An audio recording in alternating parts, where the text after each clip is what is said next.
Instagram is such a powerful tool for your business. I have grown not one, but two businesses all from scratch through the platform. The first business is a product-based business. I started that from scratch and grew that to 175,000 followers on Instagram and generated six figures in 6 months. That's how powerful the platform is. 18 months ago, I started this education business that I grew from zero to 500,000 followers, and most importantly, generated $1 million worth of sales, all organic. If I am to start another Instagram account for another business in 2025, these are the things that I would do. The first one, I think of a big problem that I want my account to solve and really understand the problem and why is my Instagram account positioned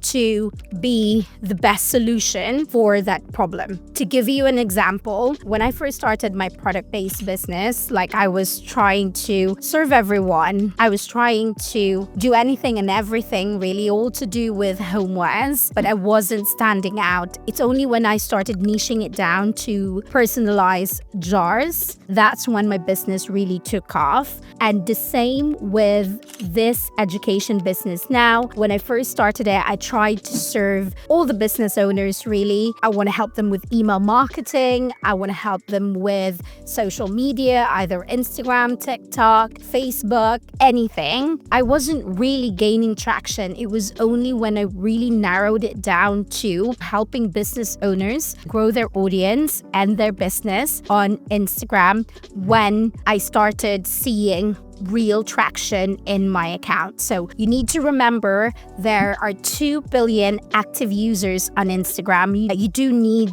to stand out and be known as an expert in that field. You want to be first well known with one thing. It doesn't mean that you can't pivot, but in order for you to stand out, you do need to pick an area that you're really, really good at and position yourself as the best person to solve that problem. So for me, I didn't just make up, I want to teach Instagram to help business owners. I've actually grown a business using Instagram, just pure organic Instagram marketing. So I thought, okay, if I was able to grow a business on Instagram to 6 figures, let me help business owners do the same thing. So the second thing that I would do when I create my Instagram account, I will make sure that it is fully optimized from the name that I'm using, because it's really important to put some sort of indication, in your name. You need to include a niche in the username. So when people actually find you on Explore page, just by the name, they can associate you with whatever niche would grab their attention. Therefore, they're going to visit your profile. And then I will make sure that both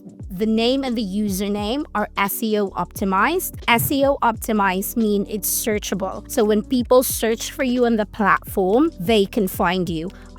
Instagram isn't really a search platform, it's a discovery platform. However, I know, so for me, for example, I've hired an online business manager just because I searched for them, I found them, and they had the right profile. I then hired them for the job. It's really important to have a searchable username. The next one, you need to have a really strong, compelling bio. People should know within 3 seconds what you do, who you help, what you offer, and why you're the best person to serve. The first and the second line of the bio, who I help, how I help them. And then the third line would be my social proof. Why am I the best person to support them? And the fourth line would be a call to action that would lead them to wanting to either work with me or leading them to a funnel. Consider Instagram as a modern day website. People spend a lot of money trying to make their website presentable. Your Instagram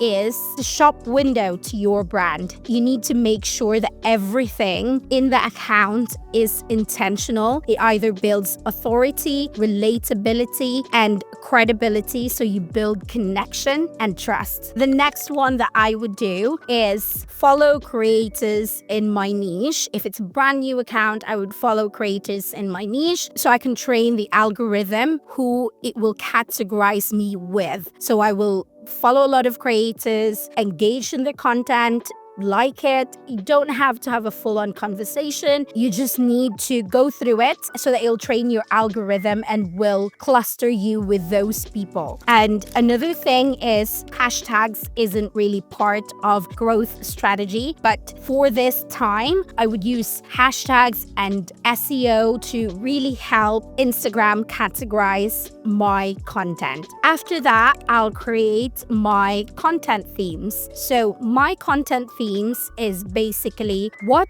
are the pain points of my target audience. For example, I help business owners grow their audience on Instagram. So what are their pain points? The pain points are they're struggling to create content. They're struggling to sell on Instagram. One of my content pillars is making it easy for my target audience to create content on Instagram. I wouldn't overthink because you will see from creating content anyway what would resonate with your target audience. I would pick 3 to 5 content themes and just start. As long as it addresses pain points, it would help solve your target audience main problem. The next thing is I will do market research. Like, this is so key, and the biggest mistake I see a lot of people make when they want to grow their Instagram, they are creating content for them and not for their target audience. Success leaves clues. If it's working, you don't have to fix it. Look at the market in your niche, identify